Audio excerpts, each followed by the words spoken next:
មហាជេងជឿនជាតិខ្មែរថ្កើងជ័យយោសុខាលាភោវគ្គទី44ត2ជាបន្តកូនស្រីកូនប្រុសបែរមុខមកសំពះគោរពរកគ្នានឹងដោយមានភាពញញឹមញញែម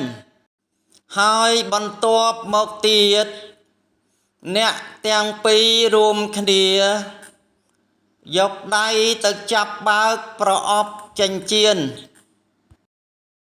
ពិនិត្យសម្លឹងមើលចិញ្ចៀនដោយសេចក្តីស្រឡាញ់ត្រេកអរជាពន់ពេកហើយកូនប្រុស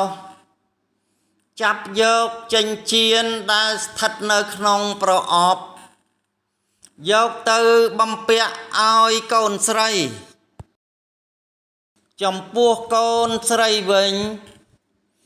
ដៃឆ្វេងលើកហុចសំដៅទៅកាន់កូនប្រុសឲ្យបានសមរម្យចំណែកដៃស្ដាំចាប់កាន់ទ្រដៃឆ្វេងខ្លួនឯងឲ្យមានការសមគួរប្រសើរ